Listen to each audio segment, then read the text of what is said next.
Hello everyone, मैं शगुफ्ता और आज हम पढ़ेंगे लॉन्गिट्यूड लाइंस मतलब देशांतर रेखाएं।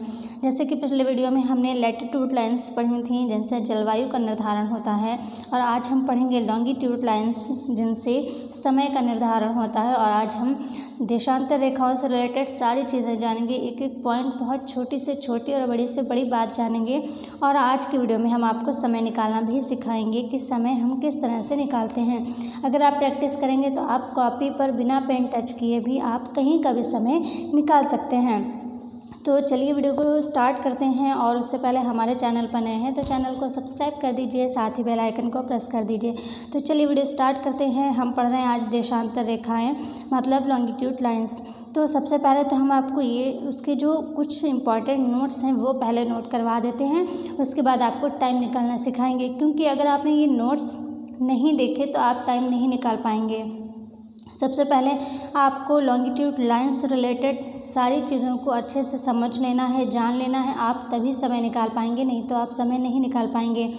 और लॉन्गिट्यूड लाइंस क्या होती हैं? ध्रुवों से मिलाती, एक ध्रुव से जो दूसरे ध्रुव को मिलाई जाती हैं वो होती है देशांतर रेखाएं। मतलब जो ग्लोब पर खड़ी रेखाएं होती हैं वो देशांतर रेखाएं होती हैं। जैसे देखिए, मान लीजिए ये ग्लोब है तो ये हो गया नॉर्थ ध्रुव और ये हो गया साउथ ध्रुव। तो यहाँ से इस तरह से ये जो होती है बीच वाली बिल्कुल लाइन जो होती है ये 0 डिग्री होती है या 360 डिग्री होता है। इसको 0 डिग्री भी बोल सकते हैं और 360 डिग्री भी बोल सकते हैं, क्योंकि एक पूरा राउंड जो है वो 360 डिग्री का होता है। तो इसको 0 डिग्री भी बोल सकते हैं और इसको 360 डिग्री भी बोल सकते हैं, दोनों चीज़ें एक ही हैं।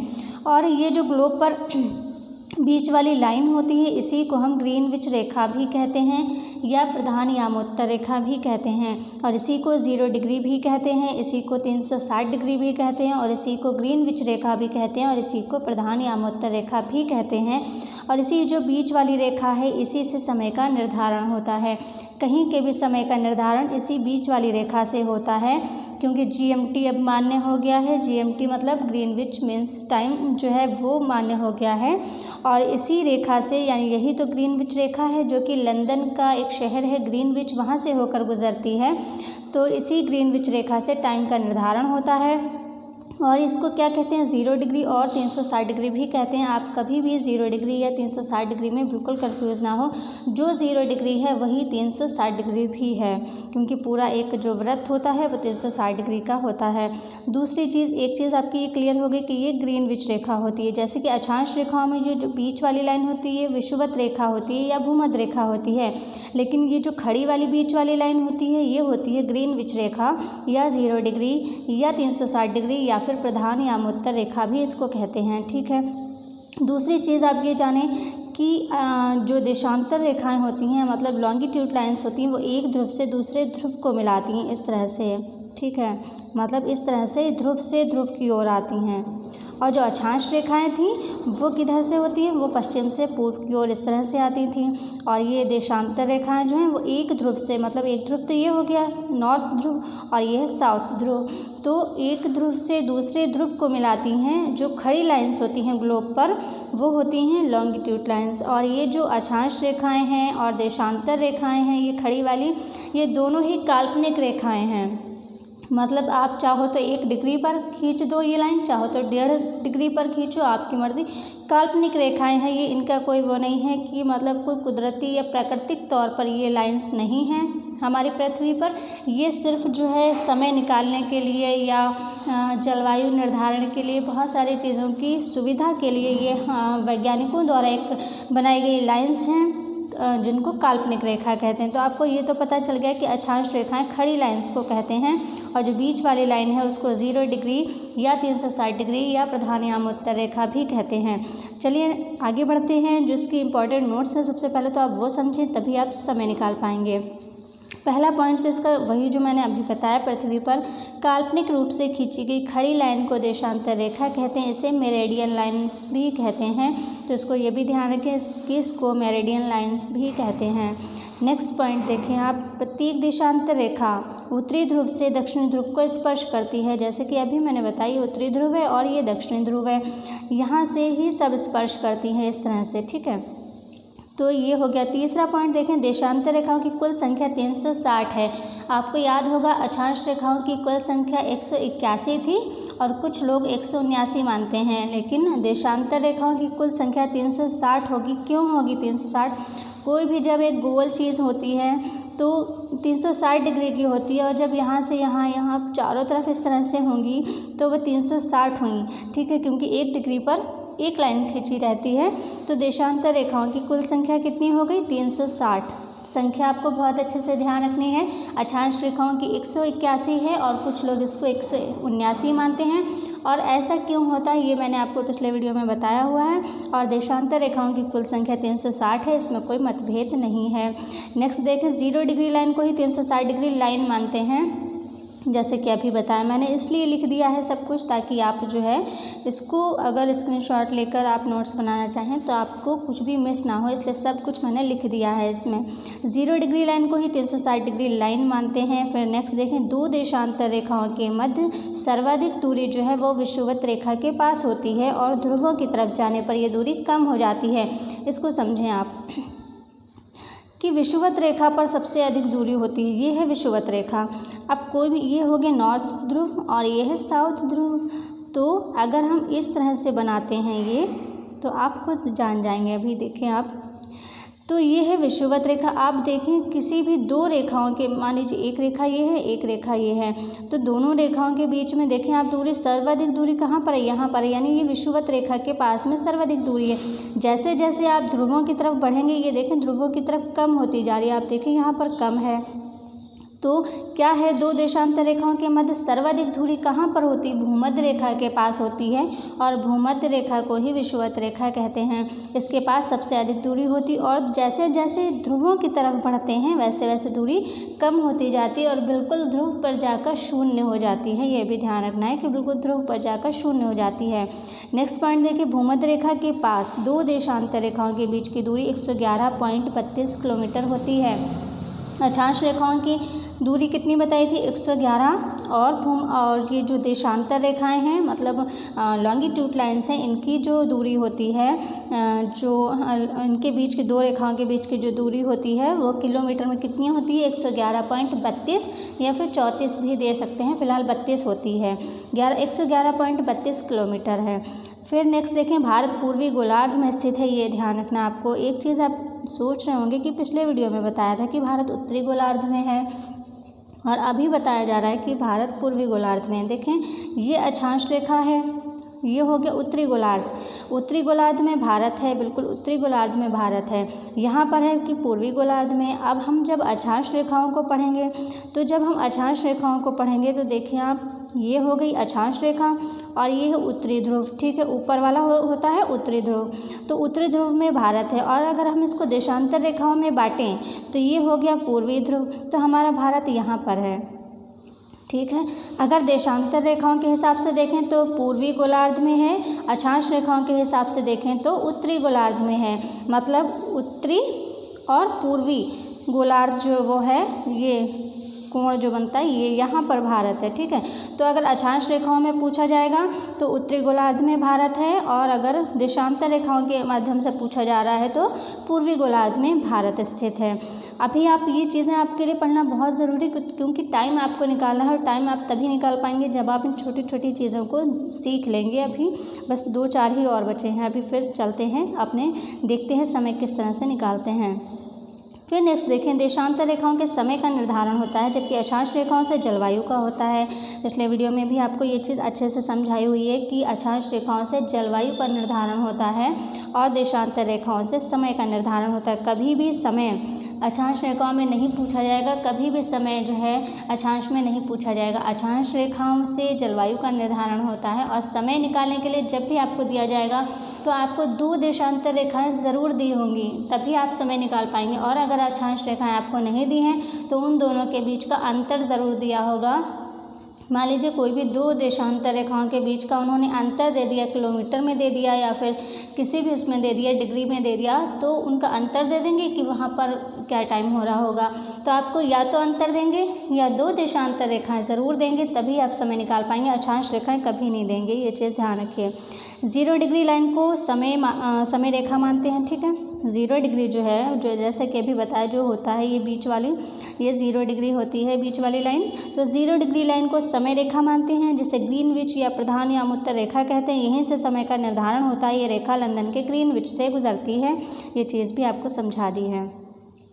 फिर देखें, जापान को पूर्वी गोलार्ध का सबसे पूर्वी देश माना जाता है। यहाँ पर एक चीज़ बहुत अच्छे से ध्यान दें। देखें, आप कभी भी ग्लोब देखें, क्योंकि जो चीज़ आप पढ़ें तो उसको मैप या ग्लोब पर अच्छे से समझें। आप एक मैप ले लीजिए, बहुत अच्छा सा कोई मैप जिसमें सारे देश हों, सारे महाद्वीप अच्छे से दिए हों, और जहाँ पर भी आप पढ़ाई करते हैं वहाँ पर आप मैप जो है चिपका लीजिए, क्योंकि आप जब मैप को देखकर चीज़ें पढ़ते हैं तो वो चीज़ें आपके माइंड में बिल्कुल सेट हो जाती हैं। आप मैप में देखें, अभी आप अगर आपके पास मैप हो, आप इस वीडियो को रोकें और आप मैप देखें।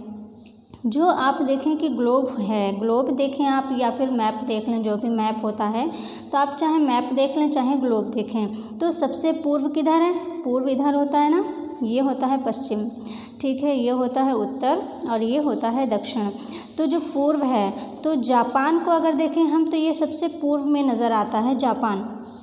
लेकिन पहले क्या था, जापान को ही सबसे पूर्वी माना जाता था। मतलब दुनिया की जो हमारा पृथ्वी है उसके सबसे पूर्वी देश जापान को माना जाता था, और वहीं से समय का जो है सोचा जाता था कि वहाँ पर सबसे पहले जो है दिन होता है, सबसे पहले सूर्य की किरणें जापान में दिखाई देती थी। इसीलिए जापान का जो एक प्राचीन नाम है वो है निप्पन, और निप्पन के मीन्स भी यही होते हैं कि उगता हुआ सूरज, ठीक है।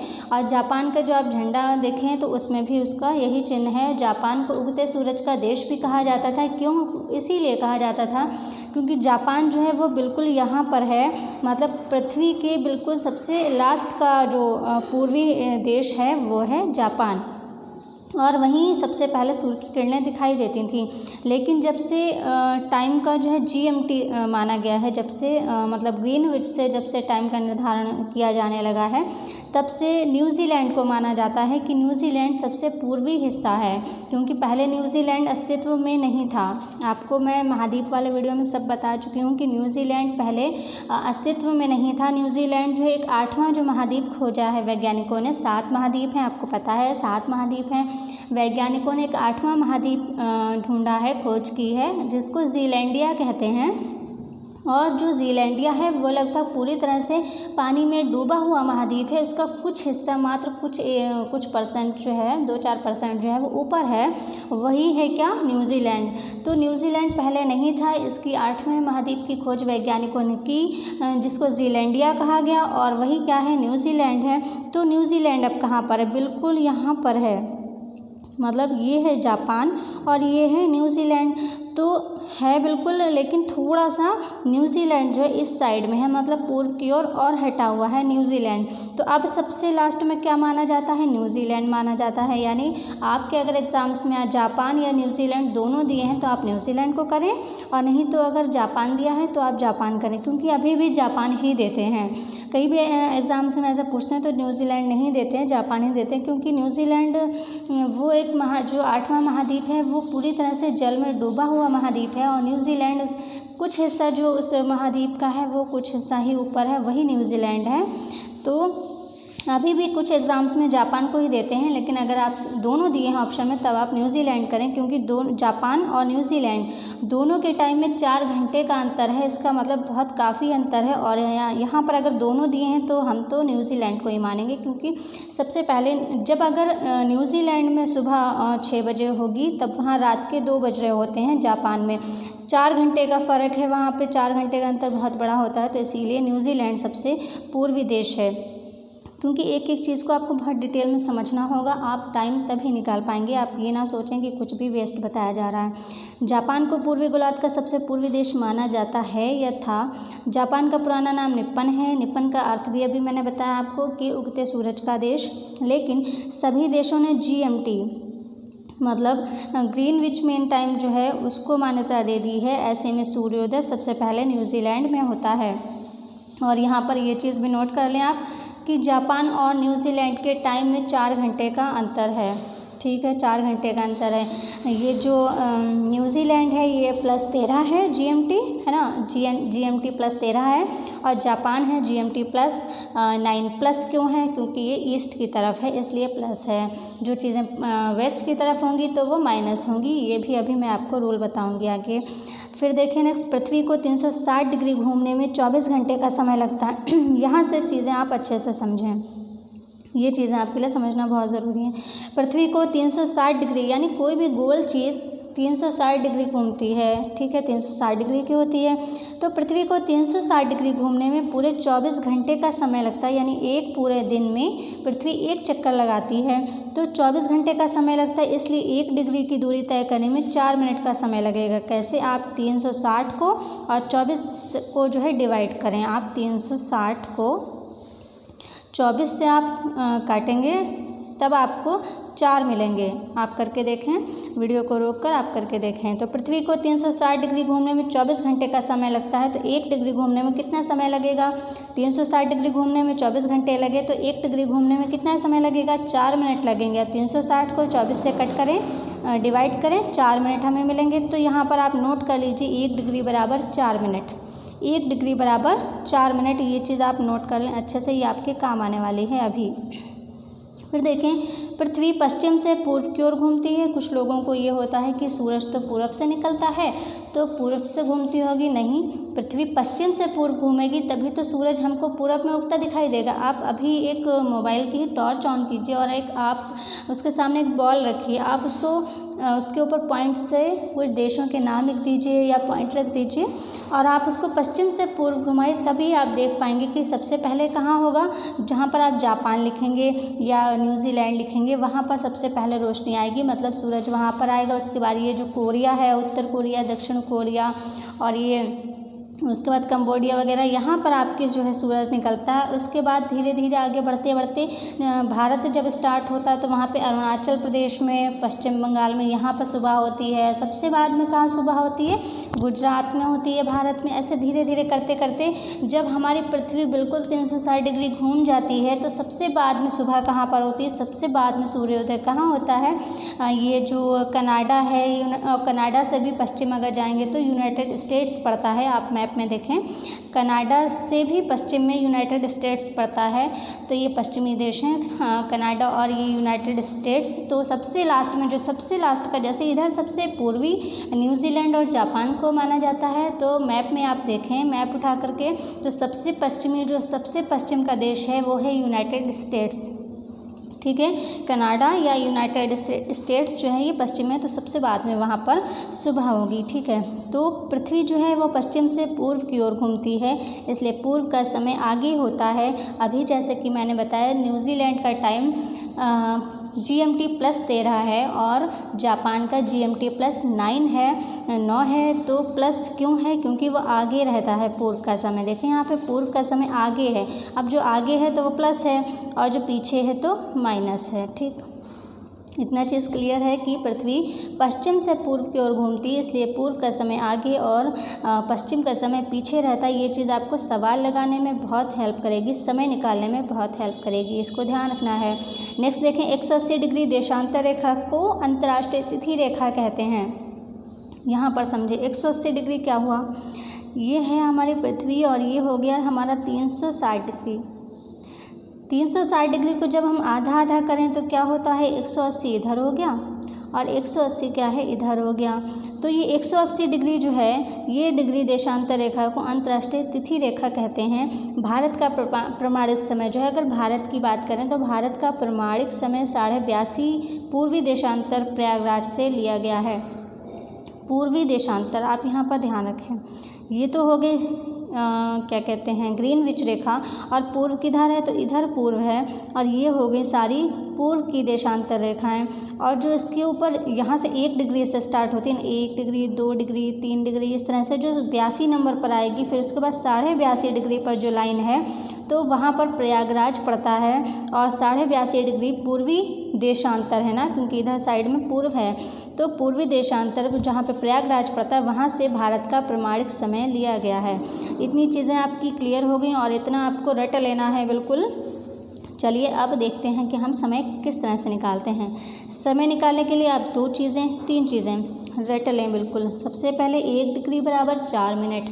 अभी बताएं कि 1 डिग्री बराबर 4 मिनट कहाँ से आया। 360 डिग्री 24 घंटे में घूमती है, तो 1 डिग्री कितने मिनट में घूमेगी। 360 को 24 से जब हम कट करेंगे, विभाजित करेंगे, तो हमें 4 मिनट मिलते हैं। यानी 1 डिग्री जो है पृथ्वी घूमेगी तो 4 मिनट में घूमेगी। तो 1 डिग्री बराबर 4 मिनट। आप इसको याद कर लो या कहीं पर लिख लो जहाँ पे आपकी नज़र ज़्यादा पड़ती हो जब आप पढ़ते हैं। तो 1 डिग्री बराबर 4 मिनट। दूसरी चीज़ आपको याद रखनी है, 15 डिग्री बराबर 1 घंटा। यानी 1 डिग्री बराबर 4 मिनट और 15 डिग्री बराबर 1 घंटा। बात यही है, दोनों चीज़ें सेम हैं। आप इसको करके देख लें, दोनों चीज़ें सेम हैं। तो 1 डिग्री बराबर 4 मिनट और 15 डिग्री बराबर 1 घंटा। और ये दोनों ही चीज़ें आपको इसलिए याद करनी है कि सवाल किसी भी टाइप से दे सकते हैं, तो आपको देखना होगा कि सवाल में हमसे किस तरह से निकालना है। इसलिए आपको ये दोनों ही चीज़ें याद रखनी हैं। 1 डिग्री बराबर 4 मिनट, 15 डिग्री बराबर 1 घंटा। ठीक। ट्रिक क्या है आपकी, WEP और EWM। क्या है इस ट्रिक में, कुछ है नहीं ना। और इसी ट्रिक से आपके सवाल सारे लगेंगे और सारा समय आप इसी से निकाल लेंगे और बिना पेन को टच किए। मतलब शुरू में तो आपको पेन से करना पड़ेगा, जब आप प्रैक्टिस कर लेंगे उसकी तब आपको बिल्कुल पेन वेन नहीं लगाना पड़ेगा। आप अपने माइंड में ही सारा कैलकुलेशन करके आप समय निकाल पाएंगे, वो भी बिल्कुल एग्जैक्ट समय, घंटे भी और मिनट भी निकाल लेंगे। तो चलिए देखते हैं, बस आपको इतनी चीज़ें ये याद रखनी है। 1 डिग्री बराबर 4 मिनट, 15 डिग्री बराबर 1 घंटा। और ट्रिक क्या है, WEP EWM। WEP क्या है, W से वेस्ट, E से ईस्ट और P से क्या, प्लस। और इधर इस वाली में देखें, E से ईस्ट, W से वेस्ट और M से क्या है, माइनस। तो आपको ये कहाँ करना है, जब आपको समय पूछा जा रहा है, वेस्ट का समय बता दिया गया है, ईस्ट का समय पूछा जा रहा है, तब आप प्लस करेंगे। और इस वाले में आपको क्या करना है, ईस्ट का समय बता दिया है, वेस्ट का समय पूछा जा रहा है, तब आप माइनस करेंगे। WEP कहाँ लगाना है, EWM कहाँ लगाना है, वो भी आपको पता चल जाएगा। फिर देखें प्रश्न नहीं, पहले पॉइंट देखना। प्रश्न में 2 देशांतर रेखाएं दी होंगी या फिर उनका अंतर दिया होगा। सबसे पहले ये आपको कोई भी सवाल हो, सबसे पहले उस सवाल में आपको ये देखना है कि डिग्री दी है या नहीं दी है।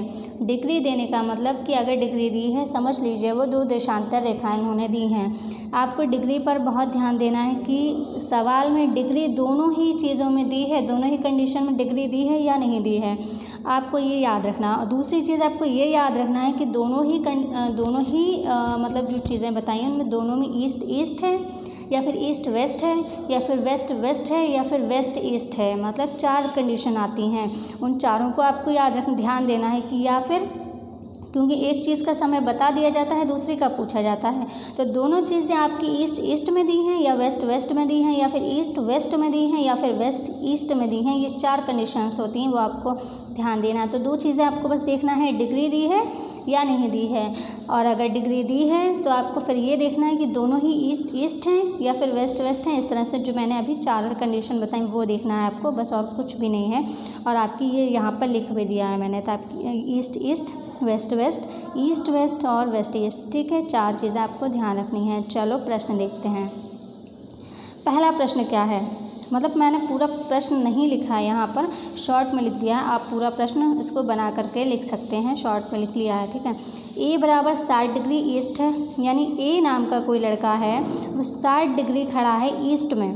ठीक है, डिग्री दी है, दोनों में डिग्री दी है। आप यहाँ भी देखें, यहाँ पे इसका मतलब 2 देशांतर रेखाएं हैं ये, तो दोनों में डिग्री दी है। ठीक है, अब देखें यहाँ पर ईस्ट दिया है, यहाँ पर नीचे क्या दिया है, यहाँ पर भी ईस्ट दिया है, मतलब ये दिया है ईस्ट ईस्ट, है ना।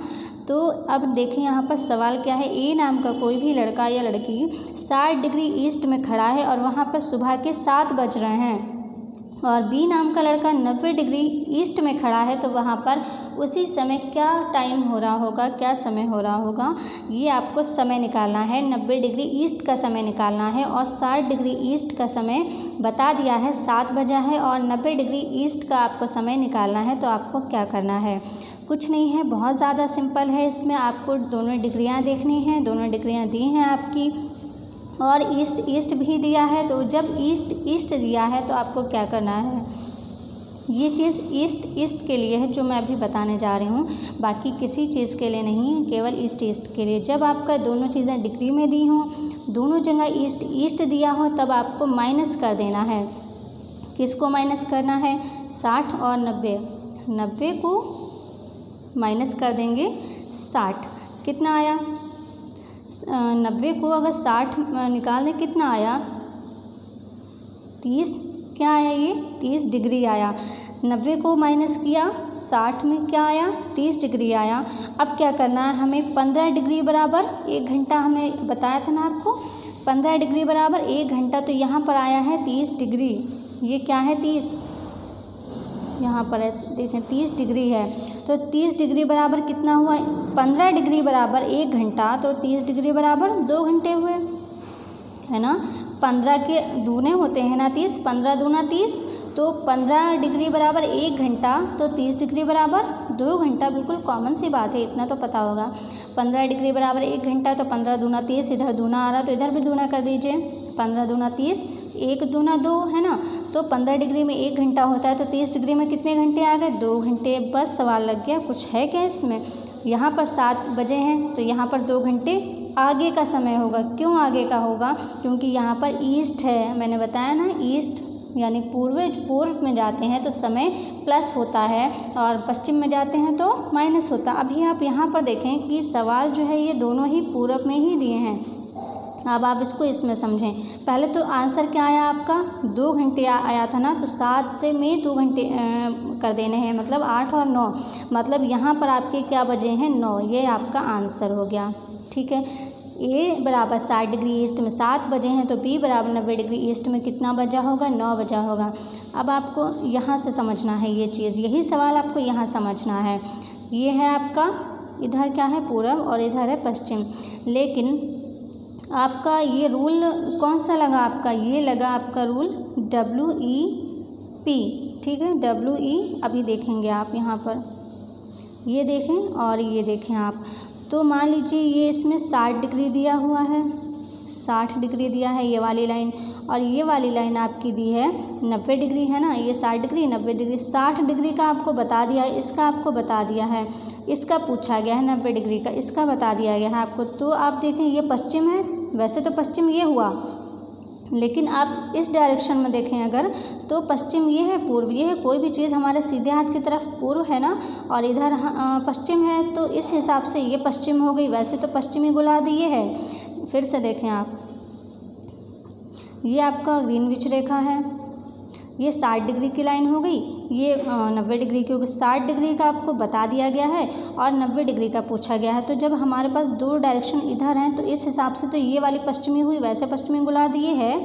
लेकिन कोई भी चीज़ें, 2 चीज़ें दी हैं, तो सीधे हाथ की तरफ पूरब हुआ और इधर पश्चिम हुआ, यानी वेस्ट कहाँ हुआ? वेस्ट का टाइम हमें बताया गया है, वेस्ट का टाइम हमें बता दिया गया है, और ईस्ट का समय हमें निकालना है। तो WEP आया, है ना, WEP आया, यानी W से वेस्ट, से ईस्ट और P से प्लस हुआ, WEP यानी प्लस करना है हमें। तो 2 घंटे आया था ना, 2 घंटे हमें प्लस करना है 7 में से। अगर यही चीज़ें हमसे इधर वाली चीज़ हमें बता दी गई होती और इधर वाली हमसे पूछी होती, तो हम 2 घंटे, ये जो हमारा आंसर आया था 2 घंटे, हम 7 में से माइनस कर लेते, ठीक है।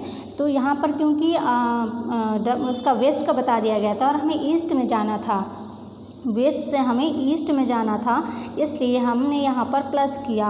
क्योंकि WEP, ये ट्रिक बताई है ना ऊपर, WEP, W का अगर बता दिया जाए तो प्लस होगा, WEP, तो प्लस किया हमने। 2 घंटे आंसर आया था हमारा, तो हम यहाँ पर 7 में प्लस 2 कर देंगे, तो हमें आंसर मिलेगा 9, ठीक है। तो ये हमारा हो गया 9, इसका आंसर। दूसरा सवाल भी इसी तरह से है। सी, कोई भी सी नाम का जो लड़का या लड़की वो खड़ा है 30 डिग्री ईस्ट में, और वहाँ क्या बज रहे हैं? 11 बजे हैं सुबह के। डी नाम का लड़का खड़ा है 90 डिग्री ईस्ट में, और वहाँ पर आपको बताना है कि उस टाइम क्या टाइम हो रहा होगा। वही करना है हमें डिग्री देखना है, दोनों में क्या डिग्री दी है? बिल्कुल दोनों में डिग्री दी है। फिर आप देखें, मतलब दोनों में डिग्री दी है, मतलब दोनों देशांतर रेखाएं हैं।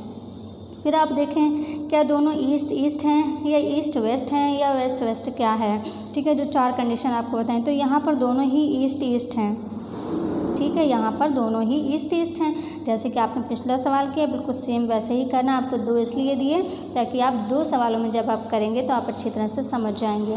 कुछ भी नहीं है इन सवालों में, बहुत ईजी हैं, हर तरह के सवाल इसके बहुत ईजी हैं। दोनों डिग्रियां दी हैं, दोनों ईस्ट ईस्ट दिए हैं, मतलब दोनों जब ईस्ट ईस्ट दिए हों, ये चीज़ आप ध्यान रखें, जब दोनों ईस्ट ईस्ट दिए हों और दोनों डिग्रियां दी हैं तो आप इनको माइनस कर देंगे। ठीक है, 90 में से 30 निकालना है आपको। तो 90 में से 30 जब आप माइनस करेंगे तो आपको कितने मिलेंगे? 60। और ये क्या हो गया? 60 डिग्री हो गया। ठीक, 60 डिग्री हमें मिला। यहाँ पर देखें आप, 60 डिग्री हमें मिला। वही करना है आपको। 15 डिग्री बराबर 1 घंटा, तो 60 डिग्री बराबर 15 चौके कितने होते हैं? 60।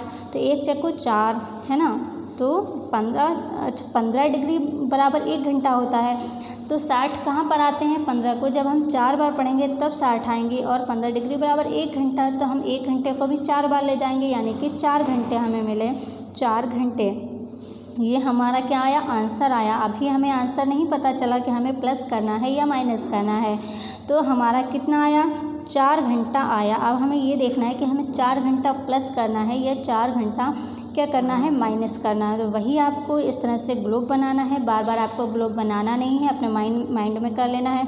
एक दी गई है आपको 30 डिग्री, ये आपका हो गया 30 डिग्री। इसका समय आपको बता दिया गया। आप हमेशा उस रेखा से स्टार्ट करें जो ग्रीन विच रेखा जो है, ये इसके जो पास वाली रेखा आप खींचें, समझ लीजिए वो रेखा को आपने उसको इंगित करना है जो आपको टाइम बता दिया गया है। तो ये 30 डिग्री है। ठीक है, ये 30 डिग्री है, ये है आपको टाइम बता दिया गया है ना। और 90 वाला पूछा गया है, तो ये जो अगली लाइन होगी ये 90 डिग्री की है। तो आपको ये वाला टाइम जो है ये बताना है। तो फिर वही कंडीशन आ गई ना। हाँ, ये पूर्व हो गया और ये पश्चिम हो गया। तो हमें पश्चिम का तो बता दिया गया है, हमें पूर्व में जाना है, यानी हमें वेस्ट से ईस्ट में जाना है। और वेस्ट ईस्ट मतलब डब्ल्यू ई के साथ में क्या बताया था मैंने? WEP, यानी WEP यानी प्लस करना, P फॉर प्लस। तो हमें 4, ये जो आंसर आया था हमारा 4 मतलब 15 डिग्री बराबर 1 घंटा, तो 60 डिग्री में कितने आए?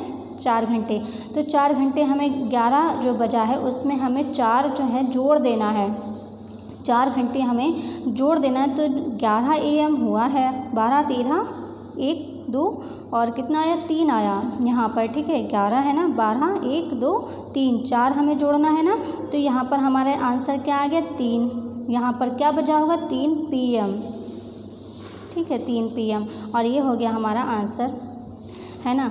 कुछ था इसमें नहीं, आपको तो ग्लोब भी नहीं बनाना पड़ेगा, बस आप माइंड में बिठा लीजिए कि आपको कौन सी कंडीशन बता दी गई है और कौन सी पूछी है। अगर आपको वेस्ट से ईस्ट में जाना है तो आप प्लस कर देंगे, और आपको ईस्ट से वेस्ट जाना है तब आप माइनस कर देंगे। और घटाना कहाँ पर होता है? मान लीजिए 90 में से 30 आपने जो घटाए, तो कहाँ पर घटाएंगे? जब आपको दोनों ही ईस्ट ईस्ट दिए होंगी तब। ठीक है, अगर आपको दोनों ही ईस्ट ईस्ट दिए हैं तब आप वहाँ पे जो है माइनस कर देंगे। अब आप तो आपका टाइम आ जाएगा। ये तो था टाइम निकालने का तरीका, दोनों जब ईस्ट ईस्ट में पूछे जाएं। नेक्स्ट वीडियो में हम देखेंगे वेस्ट वेस्ट में किस तरह से निकालते हैं। और नेक्स्ट वीडियो में हम आपको total west west, west east, east west, मतलब जो हमारे 3 कंडीशन बची हैं। 4 थी ना कंडीशन, ईस्ट ईस्ट थी, वेस्ट वेस्ट थी, ईस्ट वेस्ट थी और वेस्ट ईस्ट, मतलब एक तो इसमें कंडीशन मैंने आज बता दी है आपको। 3 कंडीशन आपकी बची हैं और आपको कुछ नोट्स भी नहीं करवाना है। तो नेक्स्ट वीडियो में मुश्किल से 10 मिनट का वीडियो होगा और उस 10 मिनट के वीडियो में ही आपको तीनों ही कंडीशन बता देंगे। फिर आपको पश्चिमी गोलार्ध का टाइम किस तरह से निकालते हैं वो भी आपको नेक्स्ट वीडियो में ही पता चल जाएगा। 2 क्वेश्चन सबके करवाएंगे, बहुत इजी हैं, इतना कुछ भी नहीं है इसमें। 10-15 मिनट के वीडियो में आपका पूरे ग्लोब पे कहीं पर भी पूरी पृथ्वी का आप समय निकाल पाएंगे मात्र 10 मिनट के वीडियो में, या 15 मिनट का बहुत ज़्यादा, क्योंकि आपको तो कुछ नोट्स में करवाना नहीं है। नोट्स सारे आज के वीडियो में आपने कर लिए हैं, बस आपको इसी तरह से छोटे छोटे से सवाल लिख दूँगी। पूरे सवाल लिखने की भी ज़रूरत नहीं है आपको। जब सवाल लंबा होता है तो उसमें माइंड डाइवर्ट होता है। सवाल को इस तरह से लिखें ना, छोटा सा करके, सब कुछ सामने है, क्लियर है, तो आपको 15 मिनट के वीडियो में आप पूरी पृथ्वी के कहीं का भी समय निकाल पाएंगे। और ऐसा नहीं है कि ये वीडियो मतलब समय निकालने वाला जो है। आप सोचिए कि हमारे तो काम का ही नहीं है समय निकालना, ऐसा नहीं है। समय निकालने के से रिलेटेड क्वेश्चन बहुत सारे एग्ज़ाम्स में पूछे गए हैं, बहुत सारे एग्ज़ाम्स में पूछे गए हैं। ज़रूरी नहीं है शिक्षक भर्ती का ही हो, और भी अदर एग्ज़ाम्स में, चाहे वो कोई भी कॉम्पिटिटिव एग्ज़ाम्स हो, सभी में टाइम से रिलेटेड टाइम जोन ज़रूर पूछा जाता है। और ये इम्पॉर्टेंट टॉपिक हो जाता है। लैंगिट्यूड लाइन्स और जो लैटिट्यूड लाइन्स होती हैं उनसे रिलेटेड बहुत ही इम्पॉर्टेंट टॉपिक है टाइम जोन, टाइम निकालना। और ये बहुत ज़्यादा इम्पॉर्टेंट टॉपिक और इंटरेस्टिंग टाइप ये टॉपिक है। इसको जब हम पढ़ते हैं तो मतलब पृथ्वी के बारे में जानने को मिलता है। और ज्योग्राफी तो वैसे भी इंटरेस्टिंग सब्जेक्ट है, इसको अच्छे से पढ़ें तो पिछला वीडियो हमने जो अक्षांश रेखा पढ़ी थी वो वीडियो आपने नहीं देखा है तो कमेंट बॉक्स में उसका लिंक दे दूँगी, आप वो भी ज़रूर देखें क्योंकि वो भी बहुत ज़्यादा इम्पॉर्टेंट है आपका। और अक्षांश रेखाएं और आज के वीडियो में आपने देशांतर रेखाएं मतलब लॉन्गिट्यूड लाइन्स पढ़ी। ये दोनों ही वीडियो आपको देखना बहुत ज़्यादा ज़रूरी है। आपका यहाँ पर से एक एक पॉइंट, छोटे से छोटा बड़े से बड़ा, सारे पॉइंट आपके यहाँ पर बिल्कुल क्लियर हुए हैं। ऐसा नहीं है कि बस चलताऊ ऐसे ही पढ़ा दिया एवी कुछ भी। तो आपकी बहुत सारे इतने मतलब अच्छे टॉपिक आपको इसमें, आप दोनों वीडियो ज़रूर देखें, आपके यहाँ से कोई टॉपिक नहीं छूटेगा आपका। अगर आपने देख लिया तो और आपने इसको लाइटली लिया तो ज़रूर छूट जाएगा। तो आज के वीडियो में फ़िलहाल बस इतना ही। वीडियो अच्छा लगा हो तो लाइक ज़रूर कर दीजिएगा और शेयर ज़रूर कर दीजिएगा ताकि दूसरे को भी हेल्प मिल सके। इतना ईजी वे में आपको और कहीं नहीं पढ़ने को मिलेगा जितना ईजी वे में आप यहाँ पढ़ते हैं। बस चैनल को सब्सक्राइब करें और करवाएं। आज की वीडियो में इतना ही, मिलते हैं नेक्स्ट वीडियो में, तब तक के लिए टेक केयर, बाय बाय।